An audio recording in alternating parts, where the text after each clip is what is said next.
Hello, YouTube family. Yes, I'm in the hospital. Little tour around the room, my tiny TV. Beautiful view of downtown Birmingham, which I'm going to include on here for you to see. But I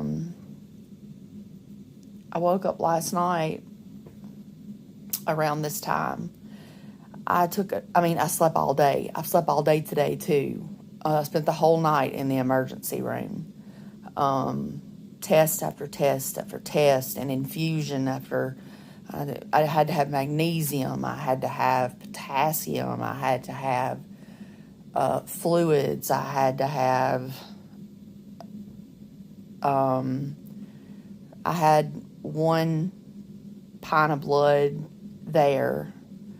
1 pint of blood was tied off when they took me in the ambulance over here to the UAB Women and Infant Center and to admit me. And then I've had another one since I got here, and I'm waiting on the results to whether I need a 4th pint of blood.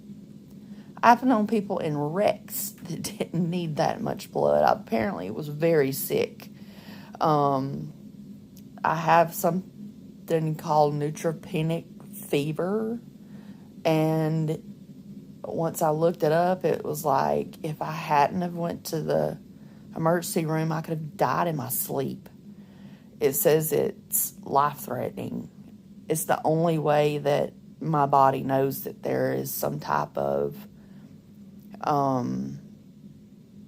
illness, some kind of bacteria, something wrong.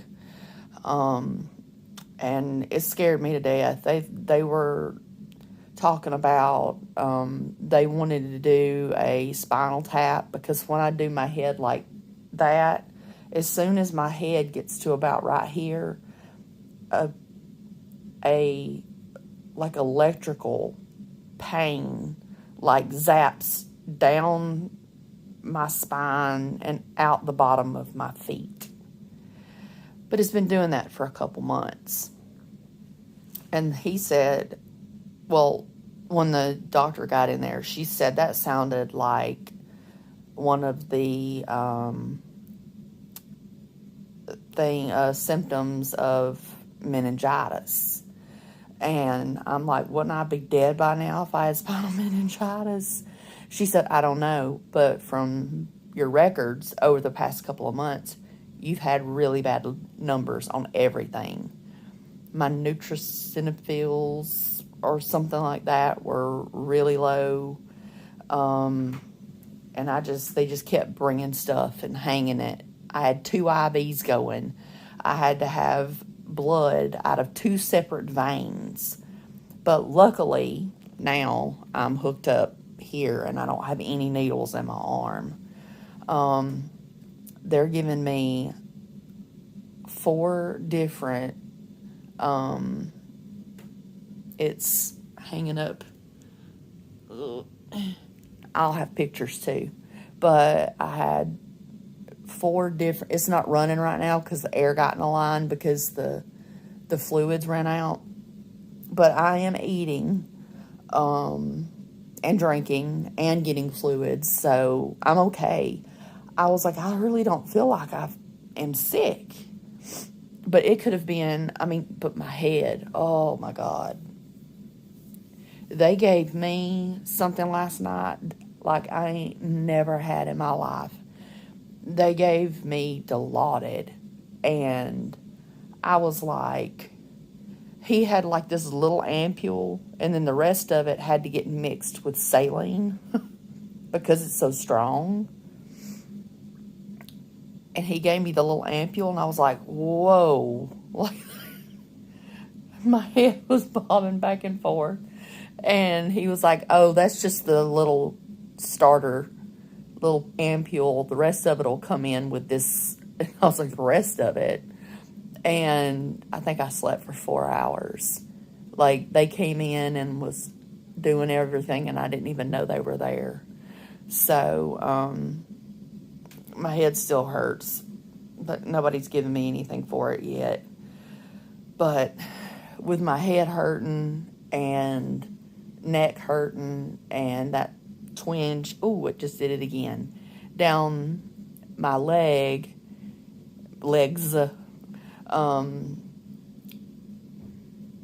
they wanted to do a spinal tap, but it's not safe. Then he started talking about bone marrow biopsy. And I'm like, what?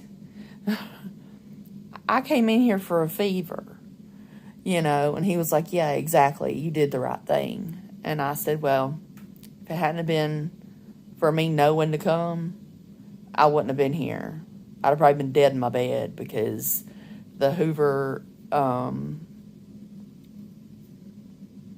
paramedic people told me I didn't have a fever. When I took it under my tongue and showed them I did, they put that little gun to my forehead halfway across the room and said I didn't.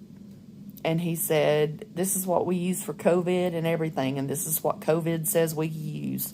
And I was like, well, then you have misdiagnosed and you have sent people out that had COVID and had a fever, and just because that little rinky-dink thing you've got there said that they didn't have a fever. And I kicked them out of my house. So, I don't know if I told y'all that already, but that was a proud moment. I was like, get out of my house. Get out of my house. All 6 of them. 6 people. 6 guys standing around me in the living room making me feel like an idiot. I was in tears by the time they left. And they were like, well, we'll take you to the hospital, but, I don't really think there's anything wrong. And I'm like, get out of my house. My neighbors heard me upstairs. They came downstairs. And I told them, I said, don't come near me. I've got a fever and I don't know what it is. And I said, they just made me mad. I'm okay. And they were like, are you going to the hospital? I'm like, yes. You're driving yourself? Yes. I wasn't going to put an Uber or anything. Number one, pay that much to go. It'd have been $300 with an ambulance and probably $40 to get down here. And it was free in my car. But I'm parked on the other side of Birmingham now. They'll have to carry me in the shuttle van over there to my car, and it's not on the good side of town. But it's a faster ER. Like, I got took straight in. As soon as she took my temperature, she asked me, just my demographics, and opened the door and sent me. The nurse was coming out to get me. They didn't even let me sit in the waiting room for 2 or 3 minutes. But there was nobody out there. And if you go to the UAB main, there'll be homeless people sleeping on the floor. But the hospital's so nice, but the ER, it needs some work. If y'all see this, you need some work. But anyway, I love you guys. I will check in on community tab, or I may make another video tomorrow to put up. I could be in here days and days and days. I don't know, because every time they hang blood and they got to hang all these different antibiotics, and now there's air in the line, they've got to take the whole line apart. But I've eaten 2 meals, so I did good. But anyway, I love you guys. Please pray and everything. And yeah, just pray. Bye, babes. All right, here is my view of Birmingham from my window. That's basically the whole window. It goes from over there to over there. But I'm going to zoom you in and show you the landmarks. Woo, we zoomed in now. Okay, those are TV antennas, because there's some more. There's another one, and there's another one, and there's probably more. But that right there in the center is WBRC Fox 6. That's one of our main channels, and if you go over just a little bit, if you know anything about Birmingham, Alabama, you probably won't recognize that, but right up there at the top, way, way, way up on that hill, is Vulcan, the god of steel or the god of the forge or something like that. I don't remember. I went there when I was little, but I can't get close enough to be able to actually see him. But I will try to get a photo to pop in after this so you can see what Vulcan looks like. But he has a naked booty, and it used to shine toward Birmingham, and now they actually turned the whole steel, he's made out of steel, a different way so his butt doesn't shine over Birmingham. True story, look it up.